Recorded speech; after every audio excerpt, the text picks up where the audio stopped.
वो मोदी का नाम हटाएं, हम राहुल जी का नाम हटाते हैं और निर्दलीय लड़ के किसी विधानसभा में हम हरा देंगे, उस दिन से जीवन भर राजनीति नहीं करेंगे। उनको औकात नहीं है हमसे विधानसभा लड़ने का। मुखिया का चुनाव ले लड़ सकते हैं, किसी वार्ड में लड़ के हमसे दिखा दें। राम के भक्त हम भी हैं, हम भी चंदनधारी हैं, हम भी हिंदू समाज से आते हैं, ब्राह्मण समाज से हैं। तो राम सबके हैं, राम सबों के दिल में है। मंदिर में बाद में बसते हैं राम, पहले दिल में बसते हैं। ये जो स्लोगन है, जो राम को लाए हैं हम उनको लाएंगे, ये इसको आप किस रूप में देखते हैं? तो मेहुल चौकसी, विजय माल्या, ये जितने भगोड़ा 1000, 2000, 10,000 करोड़ लेकर देश के भागे हैं, जरा मोदी जी उसको न ला दें। राम तो बाद में आएंगे, राम तो दिले में, उनको कौन लाएगा? जहाँ का 15 साल का सांसद हो, उसके क्षेत्र का रोड कहीं चलने लायक नहीं। लोगों से पूछिए कि सांसद महोदय को आप 15 साल में देखा है आपने? इतना ही कार्यकर्ता लोग वोट मांगने आते, सांसद ही नहीं आते। कि जनता बदलाव चाहती है, चूँकि जान गई है कि जो इसको 3 बार दिए, जिसके पिताजी को 3 बार दिए और उससे कुछ बदलाव नहीं हुआ, तो अब दूसरे को देखा जाए। राज करेगा ब्राह्मण, ब्राह्मण की होगी सरकार, मदन मोहन तिवारी बेतिया जीतेंगे, नहीं चाहिए अहिर कोयरी डोम चमार। ये फेक न्यूज़ है। इस लोकसभा में हमारा एक सबसे गरीब कार्यकर्ता था, उसके मचान पर हम रात गुजार दिए, रोटी सब्जी दूध खा करके। वहाँ के लोग सवेरे हमको कान्हा पर घुमाए। इस क्षेत्र के जनता का आभारी हूँ कि जिस क्षेत्र में मैंने घूमा है, लोगों ने बहुत रिस्पांस दिया है, आदर दिया है। महारानी और प्रभु का कृपा रहा तो निश्चित रूप से महागठबंधन की जीत होगी। नमस्ते ऑस्ट्रेलिया। विश्व गुरु का डंका बजेगा या फिर सजेगी मोहब्बत की दुकान? आपका बाजार नफरत का, मेरी दुकान मोहब्बत की। 400 पार या सारी कोशिश होंगी बेकार। जुड़ेगा भारत या एक बार फिर मुंह मोड़ेगा भारत? जनता की आशा, नेताजी की भाषा। कौन पलटेगा पासा, किसको मिलेगी हता? एसटीवी न्यूज पर देखिए 2024 का तमाशा, लोकसभा चुनाव 2024 की बड़ी। एसटीवी न्यूज पर देख रहे हैं आप तमाशा 2024 का। मैं हूं अंसारुल हक और इस वक्त हम हैं पश्चिमी चंपारण लोकसभा क्षेत्र में और बेतिया जो शहर ज़िला मुख्यालय है उस शहर में है। और यहाँ की लड़ाई के बारे में जैसा कि आपको बार बार हम लोग बता रहे हैं कि कुल 8 उम्मीदवार चुनावी मैदान में हैं, लेकिन मुख्य रूप से जो लड़ाई जिनके बीच देखा जा रहा है वो है इंडिया गठबंधन के मदन मोहन तिवारी जी और एनडीए से संजय जायसवाल जी। तो एक ज़बरदस्त यहाँ पे दिलचस्प लड़ाई दिन ब दिन होती जा रही है। ऐसे में जो एक मुख्य कैंडिडेट हैं इंडिया गठबंधन के मदन मोहन तिवारी जी इस वक्त हमारे साथ हैं और हमारे सहयोगी पत्रकार शशि तिवारी जी भी साथ हैं। तो इनसे हम कुछ सवालात करेंगे और जानेंगे कि किन मुद्दों पे ये चुनाव लड़ रहे हैं। सबसे पहले आपका वक्त निकालने के लिए बहुत बहुत शुक्रिया मदन मोहन तिवारी जी। आप जो है अब तो बहुत दिन जो है धीरे धीरे नज़दीक आ रहे हैं, चुनावी कैंपेन कैसा चल रहा है? बहुत अच्छा। सबसे पहले आपका धन्यवाद। चुनावी कैंपेन हमारा बहुत अच्छा चल रहा है, लोग बहुत अच्छे से हमको रिस्पांस में ले रहे हैं, आदर कर रहे हैं, इज्जत दे रहे हैं।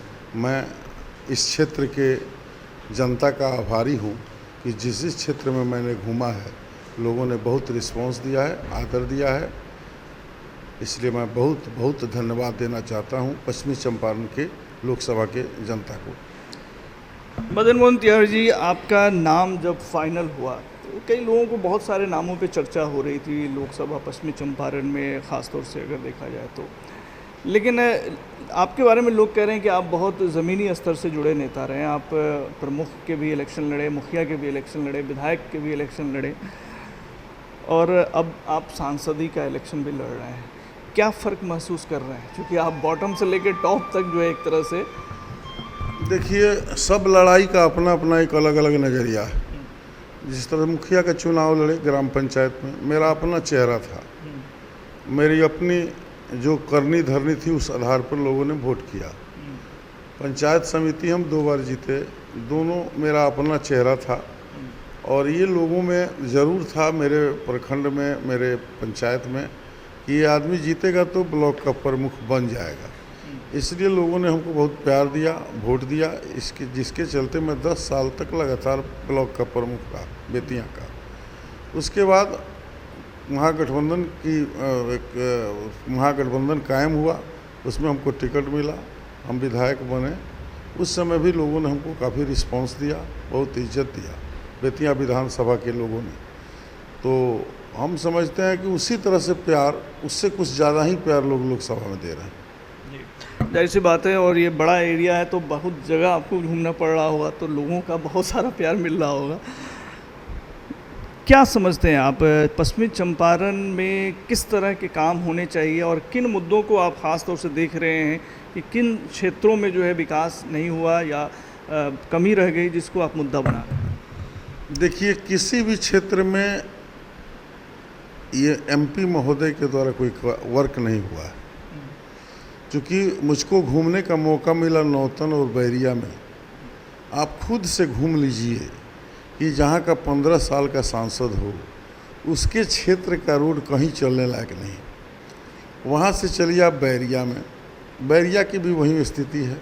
बेतिया में हम खुद के विधायक थे, तो आप देख सकते हैं कि बेतिया का रोड कितना चकाचक है, ग्रामीण क्षेत्र में जाके देख लीजिए। उसके बाद चलिए सुगौली में, चनपटिया में, तो थोड़ा बहुत चनपटिया ठीक है, लेकिन सुगौली में कहीं भी ग्रामीण क्षेत्र में जाइए और लोगों से पूछिए कि सांसद महोदय को आप 15 साल में देखा है आपने? इतना ही कार्यकर्ता लोग वोट मांगने आते, सांसद ही नहीं आते। तो बड़ी गलानी होती है कि जिसने हमको वोट दिया उसके पास हम खुद नहीं जाएंगे। अगर हमने कुछ नहीं किया है तो उनसे माफ़ी मांगेंगे, अगर किया है तो उसको परोसेंगे कि हमने ये काम किया। तो सुगौली आज़ाद चौक से आप सीधे बढ़िए पूरब दिशा में, कहीं सड़क नाम का चीज़ नहीं है, सड़क गड्ढा में तब्दील है। लोग मने काफ़ी मायूस है वर्तमान सांसद से। उसके बाद आप चले जाइए रमघावा में, वही स्थिति है। कोई ऐसा गांव हो जिसमें इतना से कम कीचड़ हो, तो लोग कह रहा है कि अब बदलना है, अब बदल करके देखना है कि दूसरा कोई कुछ करता है कि नहीं।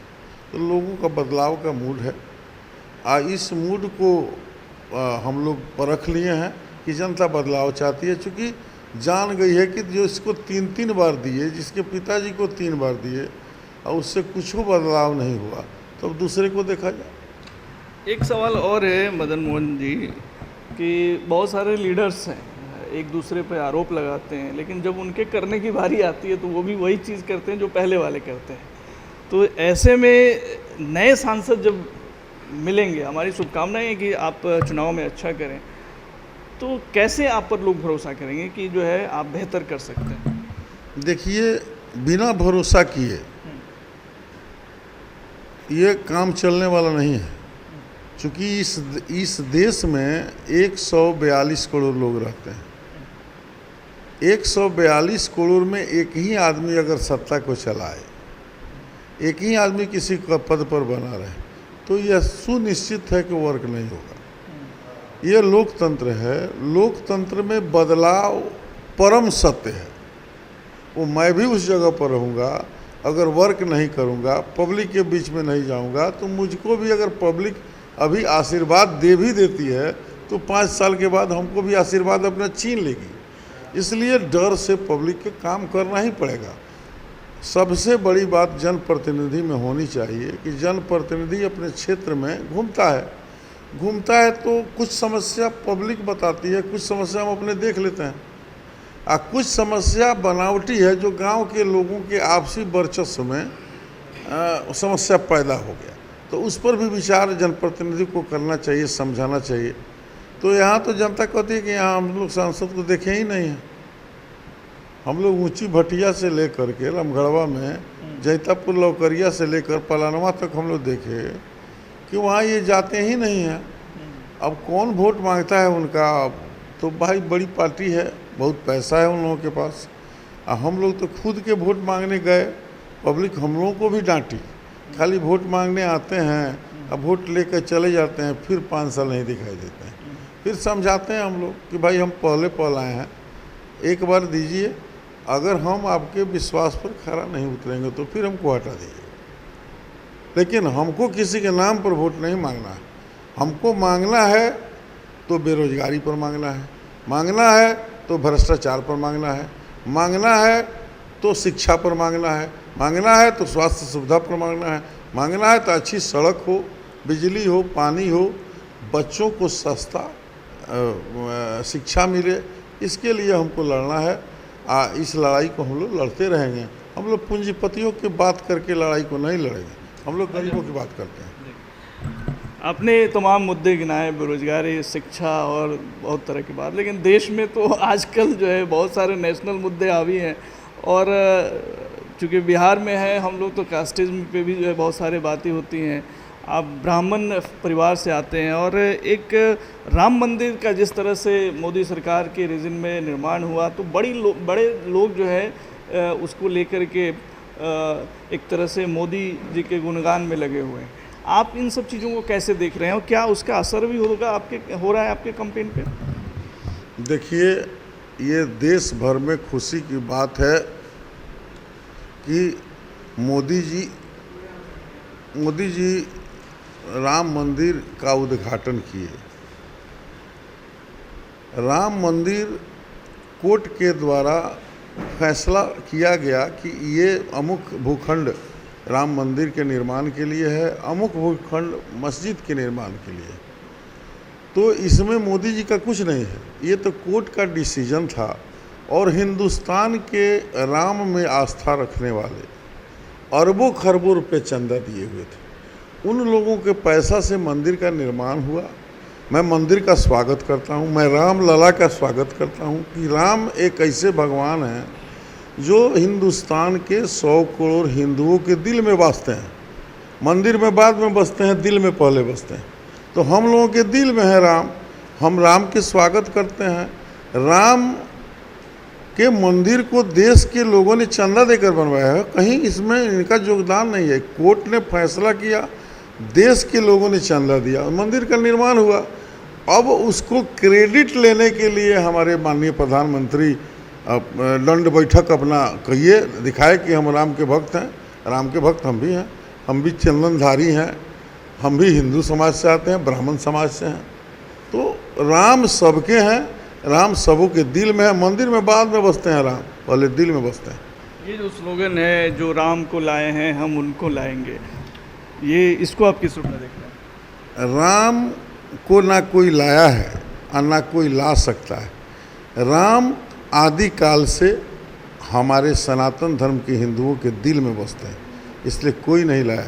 अगर बहुत हिम्मत है राम को लाने का किसी को, तो मेहुल चौकसी, विजय माल्या, ये जितने भगोड़ा 1000, 2000, 10,000 करोड़ लेकर देश के भागे हैं, जरा मोदी जी उसको न ला दें। राम तो बाद में आएंगे, राम तो दिले में, उनको कौन लाएगा? तिवारी जी, आप कुछ पूछना चाहेंगे? शशि जी कहना है कि यहाँ से 15 वर्षों से सांसद हैं, 3 टर्म सांसद हैं, लेकिन वोट मांग रहे हैं तो मोदी के नाम पर। आखिर इनके द्वारा क्या विकास कार्य किया गया है कि अपने विकास कार्यों को कम और मोदी जी के नाम को आगे करके वोट मांगा जा रहा है? इस पर आपका क्या कहना है? देखिए, मोदी उनके दल के सर्वमान्य नेता हैं। उनको ये बुझा रहा है कि अभी मोदी के नाम रखेंगे तो फिर कहीं बेड़ा पार लग जाए। लेकिन हम लोग काम के बल पर वोट मांगते हैं, वो काम के बल पर वोट नहीं मांगते हैं, वो राम के बल पर वोट चाहिए उनको। आज मोदी जी भी काम किए रहते तो पाकिस्तान मुसलमान का नाम नहीं रखते। काम की कोई भी करेगा तो भगवान तो सबके भगवान होते हैं। हमारे भगवान अगर राम हैं तो किसी के खुदा हैं, किसी के यीशु हैं। हर आदमी का भगवान है, वो अपना पूजा करता है। उसके नाम को कहीं देखें आप, कहीं मुस्लिम अल्लाह का नाम बेचता हो, कहीं भी आप वोट मांगते हुए इंटरव्यू किसी वीडियो में आपने देखा है कि मदन मोहन तिवारी राम का नाम रखा हो? राम, सुबह बिना राम का नाम लिए हम कोई काम नहीं करते हैं। लेकिन राम के नाम को रख करके वोट मांगना, किसी के नाम को, अब कोई कहता है कि आदि पुरुष है मोदी जी, तो मान लीजिए, हम तो नहीं मानते हैं। इंसान आदि पुरुष हो ही नहीं सकता है।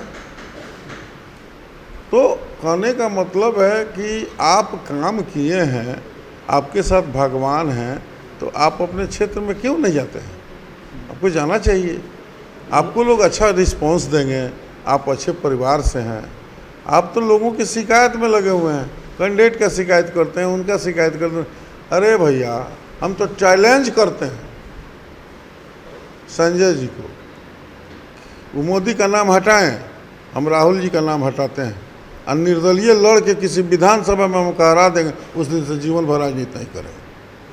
उनको औकात नहीं है हमसे विधानसभा लड़ने का। मुखिया का चुनाव ले लड़ सकते हैं, किसी वार्ड में लड़ के हमसे दिखा दें और उसमें मोदी का नाम और राहुल जी का नाम हम लोग हटाते हैं।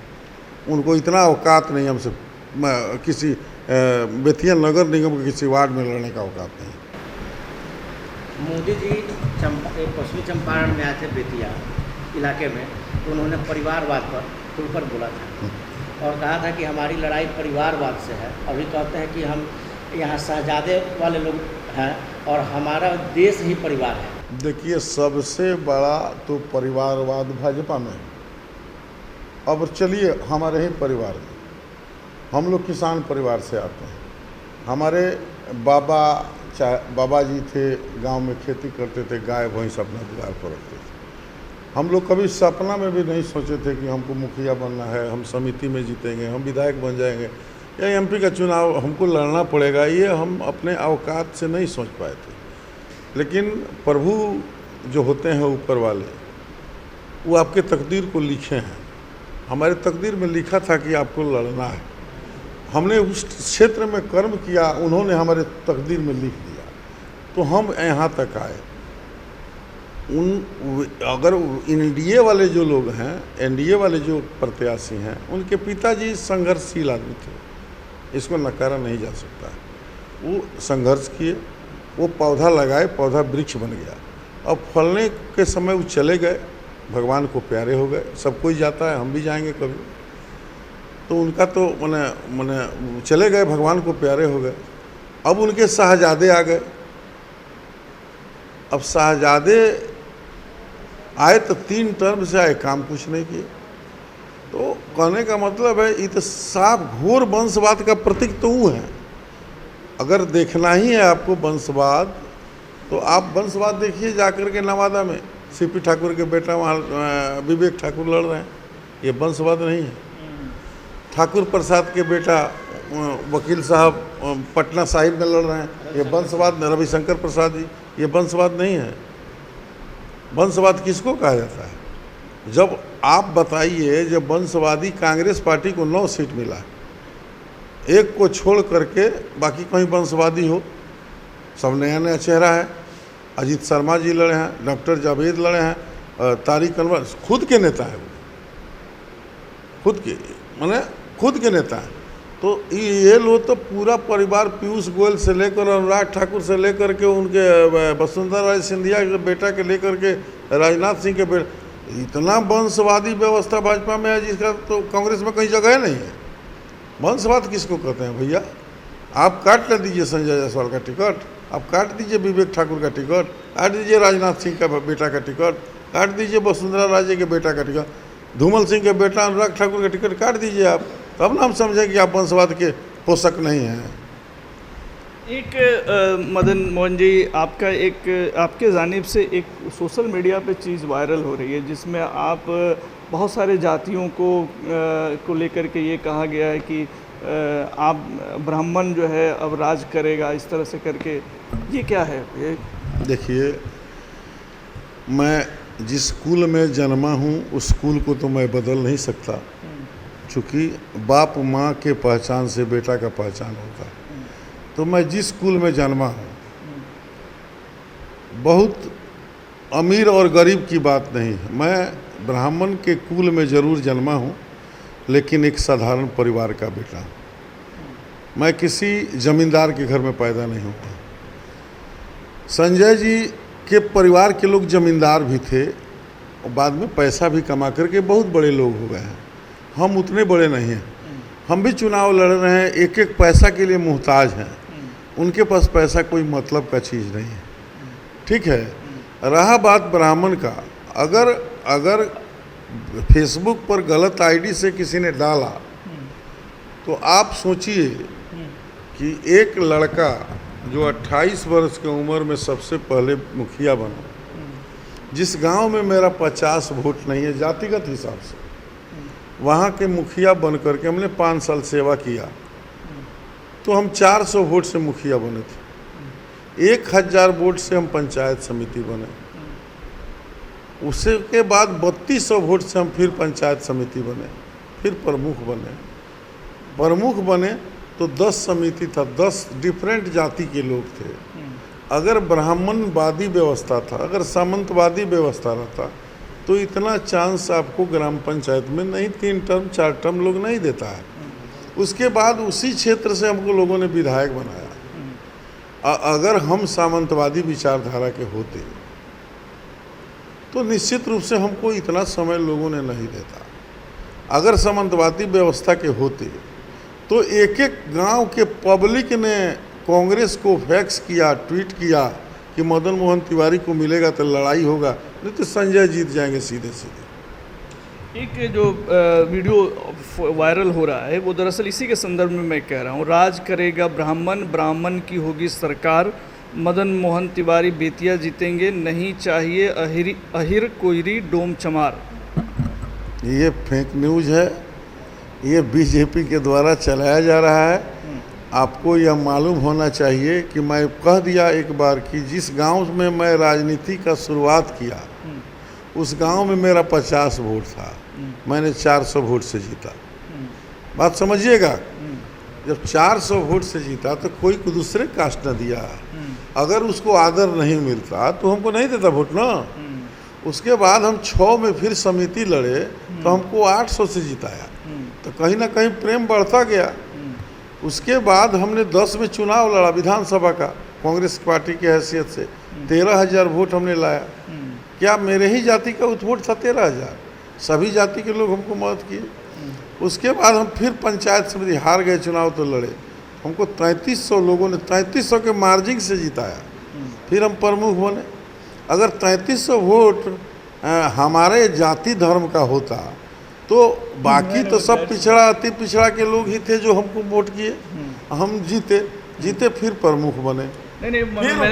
फिर हमको महागठबंधन से विधानसभा का चुनाव हुआ तो हमने फिर जीत हासिल की। तो क्या हमको 65,000 रुपये केवल हमारे 65,000 वोट हमारे जाति के लोग दिए। हम 20 में चुनाव हार गए, 70,000 वोट मिला, उससे 5,000 ज़्यादा क्या हमारे ही जाति के लोग दिए। कभी भी ब्राह्मण ये जो लिख रहे हैं इससे कोई प्रभाव नहीं पड़ने वाला है, चूँकि हम लोग गरीब के यहाँ रहते हैं, गरीब के यहाँ खाते हैं, गरीब के यहाँ। हम भी एक उम्मीदवार हैं, हम भी 6 दिन से पूर्वी चंपारण में घूमे हैं। एक दिन हमारे साथ जो घूमा, हमारे साथ जो 10 गाड़ी घूमी, हम 1 रुपया का तेल भी नहीं भरा सके उसमें। हमको खाने का, हमको रहने का, समय से सुबह हमको नाश्ता करने के लिए जहाँ किसी कार्यकर्ता के यहाँ सो जाना, रह जाना, ये कभी संजय जी करके तो दिखाएं। मचान पर नहीं न सोए हम। इस लोकसभा में हमारा एक सबसे गरीब कार्यकर्ता था, उसके मचान पर हम रात गुजार दिए, रोटी सब्जी दूध खा करके। वहाँ के लोग सवेरे हमको कान्हा पर घुमाए, कन्हैया चढ़ा करके, कि भाई हम लोगों को ऐसा ही नेता चाहिए। कहने का मतलब है उनको दिखावटी दिखाना है। किसी के बारे में कुछ, चूँकि हमारा परिवार तो देखिए दलित, शोषित, पिछड़ा, अल्पसंख्यक हमारे पिताजी से शुरू होता है। आप कहीं भी जाके पूछिएगा, ये स्वामीनाथ तिवारी जो 2 रुपये में इलाज करते थे, वो आपके पिताजी की कहानी मैंने सुना है। उनका बेस क्या था? तो लोग कहेगा कि सबसे गरीब मुस्लिम सबसे ज़्यादा मरीज था, दलित का बेटा सबसे ज़्यादा इलाज कराता था, पिछड़ा सबसे ज़्यादा इलाज करा। कोई पंडित, ब्राह्मण, भूमिहार और राजपूत जो पैसा वाले थे थोड़े आते थे वहाँ गरीब लोग ही ज़्यादा। ये प्रमाणित करता है कि हम लोग उसके विरोधी नहीं हैं, भाजपा उसका विरोधी है। अगर विरोधी नहीं होता तो हथरस में क्या हुआ? हथरस में क्या हुआ? मध्य प्रदेश में किसी दलित के मुंह में पेशाब किया गया, ये तो कांग्रेस ने नहीं किया, ये तो बीजेपी वाले ने की। वो लोग तो सामंतवादी व्यवस्था के साथ हैं ही। आपका जो लाइफ स्टाइल की आपने बात की कि मचान पर सो जाना, एक ना आपके परिवार के बारे में जब हमने पता किया तो आपके 2 भाई डॉक्टर हैं, आप व्यवसाय से जुड़े रहे, तो एक व्यवसायी का जो है अचानक से ट्रांसफॉर्मेशन होता है और वो पॉलिटिकल करियर अपना बनाते हैं और इस लेवल तक पहुंच जाते हैं कि आज सांसद का चुनाव लड़ रहे हैं। अब आपको हम सही बता दें कि मैं व्यवसायी साइड का था, मैं फुल टाइमर। पहले तो सबसे पहले मेरा आप शैक्षणिक योग्यता या जानते हैं नहीं जानते हैं? जी बताएं। मैं 1983 में बिहार पुलिस में बहाल हो गया था, उसमें भी सेलेक्ट था। 1 साल नौकरी करने के बाद पिताजी को पसंद नहीं आया, हम रिजाइन करके फिर इंटर में मैथमेटिक्स से नाम लिखा है, इंटर किए, बीए किए, एमए किए तो हमको दरोगा का आ गया, दरोगा में भी मेरा सिलेक्शन हो गया था, उसको भी छोड़े, एलएलबी किए। हम वकालत करते थे, साइड में हमारा दवा का बिजनेस था, छोटा मोटा सीमेंट का कारोबार था, जो मैंने देख रेख हमारा ही था। तो व्यवसाय कम, खेती व्यवसाय प्लस हमको वकालत करना था। उसी में लोगों ने कहा कि मुखिया के चुनाव लड़िए, लोग गांव के लोग कहे, हमको इच्छा नहीं था। और मन बढ़ते यहाँ तक आया। अब भगवती ने साथ दिया, वो हमारा कुछ नहीं, हमको भगवती और बजरंग बली साथ देते रहते हैं।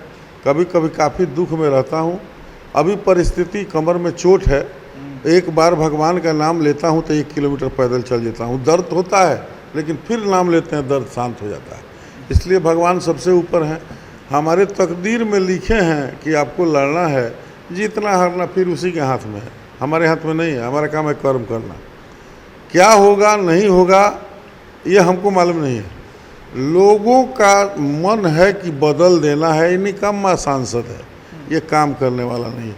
मोदी जी के नाम पर कितना दिन खिंचाएगा, कितना दिन खिंचाएगा किसी के नाम पर? हम अपने पिताजी के नाम पर जब तक पिताजी रहते खिंचाते, पिताजी आज नहीं हैं, फिर भी आदमी खिंचाइए ना रहा है, अच्छे से खींच रहा है। उनके जीवन काल में हम 2 विधानसभा लड़े, वो गुजर गए, 1 विधानसभा लड़े हार गए, फिर वो नहीं है, उनका आशीर्वाद है तब लोग पार्लियामेंट लड़ रहे हैं। अगर माता पिता का आशीर्वाद नहीं रहता तो हमको टिकट मिलता, 1 से 1 धुरंधर लोग थे। क्या लग रहा है लड़ाई कितना मुश्किल कितना आसान है आपके लिए? देखिए, मुश्किल आसान तो हम जो जनता का रिस्पांस है, अगर महारानी और प्रभु का कृपा रहा तो निश्चित रूप से महागठबंधन की जीत होगी। और प्रभु को ही इच्छा नहीं होगा तो कुछ हो जाए, हम नहीं कह सकते हैं, लेकिन प्रभु की इच्छा पर ही डिपेंड है। जैसे लोगों का मन, कॉन्फिडेंट आप नज़र नहीं आ रहे हैं? एकदम कॉन्फिडेंट है, हम कह दिया प्रभु से बढ़कर कौन है। अगर प्रभु ने नहीं चाहा तभी कुछ हो सकता है, नहीं तो जीत तो निश्चित है। कितनी से?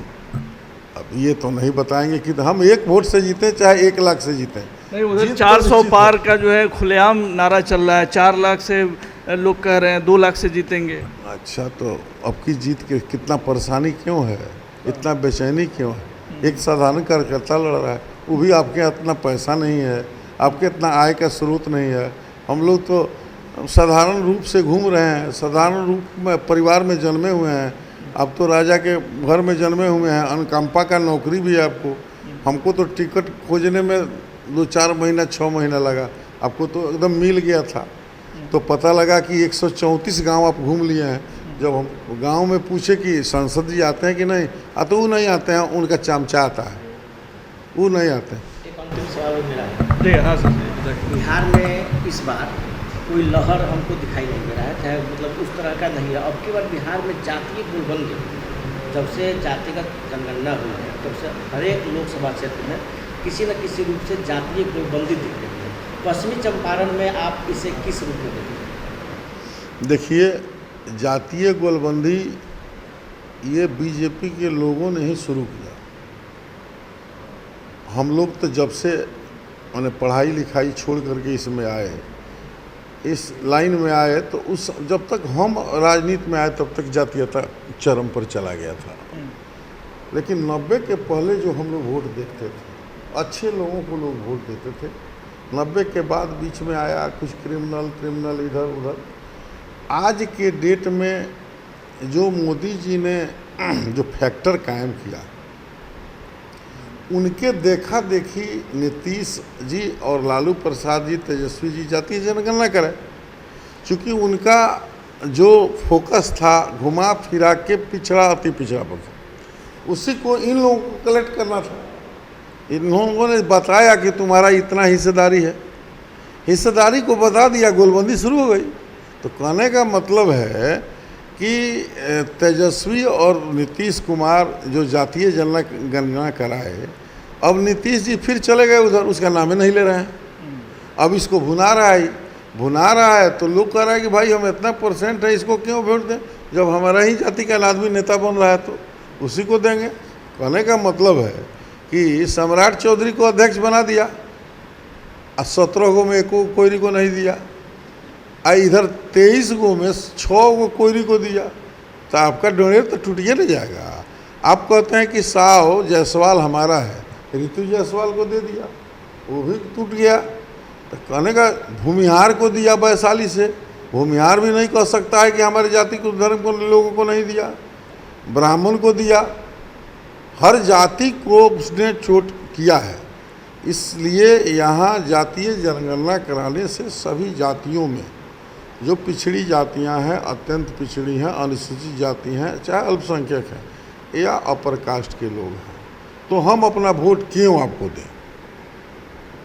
आज अपर कास्ट के लोग तय कर लिया है कि जब आप माने अति पिछड़ा का ही राजनीति करेंगे, उसको तोड़ने के लिए जातीय जनगणना कराया गया। अब जो जिसका प्रतिनिधि है जिस जाति का, उस जाति के लोग उसके साथ आ गए हैं, बाकी जो समीकरण का वोट है मिलता ही रहेगा। इस समीकरण में खुद को कहाँ पा रहे हैं आप? हम आज तक का जो इतिहास देखे हैं कि कांग्रेस पार्टी लड़ती हो अकेले या आरजेडी लड़ती हो अकेले या महागठबंधन बना के, हम ही लड़े थे 15 में, तो हम 5000 वोट से हारे थे शहर में, लेकिन वहीं 20 में लड़े, चुनाव हार गए जरूर, लेकिन 20 में मात्र 1100 वोट से हम पीछे थे, क्योंकि व्यवसायियों का गढ़ है बेतिया।